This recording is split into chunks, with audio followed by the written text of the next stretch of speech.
Hello, good day, and welcome to this video.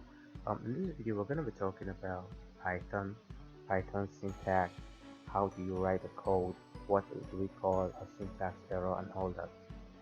When you talk about syntax in a programming language, syntax is basically the way in which you arrange your language, the structure. For example, in English, you can say this is a boy, and that's the correct syntax, that's a correct form of writing or speaking English. But if you say something like these aren't is a boy, that is very wrong. And the same goes for programming. When you structure your language well, no error comes out, but when the structure of your language is wrong, then you get an error. So let's get started. The first thing we are going to be doing today is, well, printing the customary hello world. Okay, so first of all, we're going to do this print,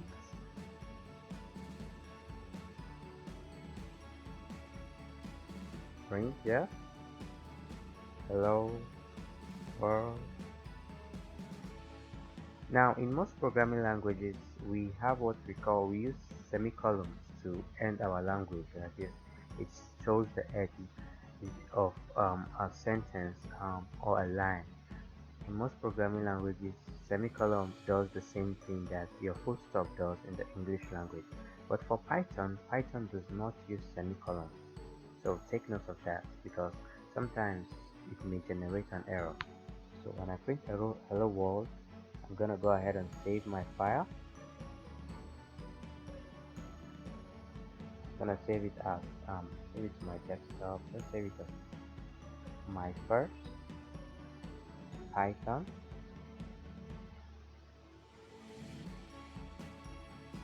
And then I'm gonna go ahead and run it with pressing F5, and you can see it right there, hello world. So let's go ahead and do other things. I could do something like b or variable, any name I choose. Variable equals to this. I'm gonna put a quotation mark there. This is a boy.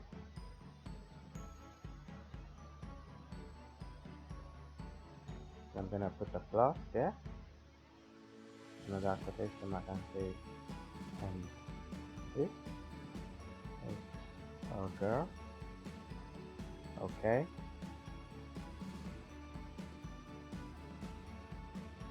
And I'm gonna run that.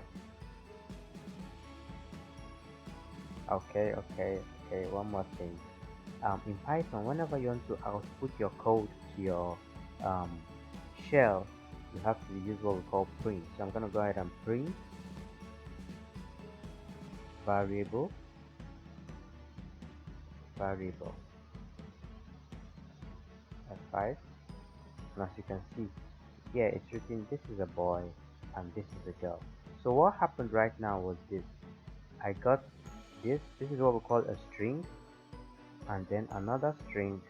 Or as we go on, I'm going to be explaining these things more so you can understand. Right now we're just playing around with the language. Another string, and then I stored the two of them. I joined them together here, as you can see, and then I stored the two of them inside this variable. Now I can name this variable any name. I could name it b, and then print out my b. I could name it sentence and print out sentence. The most important thing here is that the name of my variable is the same name that I'm printing out, and when I run this, it will now do the same thing, just like this hello world, which will show it here. Now in Python, there's another thing we call indentation, but we'll look more into that as time goes on. But basically, this is the syntax of Python. This is how we write Python programming languages. I could say something like, if, let's say, let me create two more variables. Let's say a equals 1 and b equals 2. I could say if a is equal to b, Now this 2 equal to sign here means equal to, this 1 equal to sign here means I'm putting this one inside this one. I'm putting what is on my right inside what is on my left. Notice the difference between the two. So if I could say if A is equal to B, then print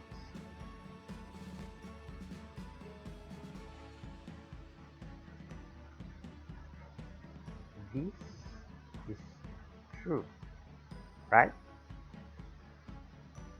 But obviously we know that A is not equal to B, so nothing will happen.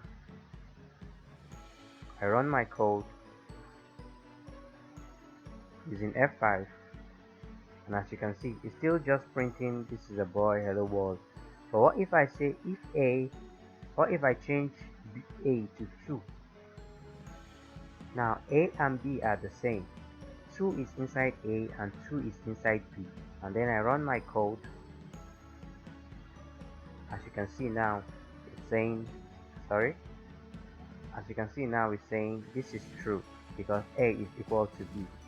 Now, whenever you write sentences like this, such as an if sentence like this indentation here is very important. This indentation here is very important because it lets us know that, okay, now everything that is showing that is here will only happen if this is true. Does it make sense? So I could say something like else if, and in Python we write that like elif, or I could just put else. Let's just use else print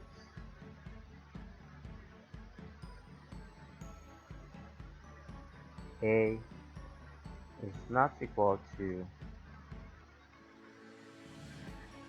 B. Then I run that. It's still printing this is true because A is equal to B. Now let me make B 7 so that A will not be equal to B. I run that, and then as you can see here it's now saying A is not equal to B. Now this is my if statement, and this is what happens if my if statement is true, and this is what happens if my if statement is not true. But as you can see, every time I want to write what happens when it is true or not true, I have to leave a space in between, as you can see. So basically this is how we write our Python languages. We're going to be writing a lot more code, but for today let's stop with this. So see you in the next video.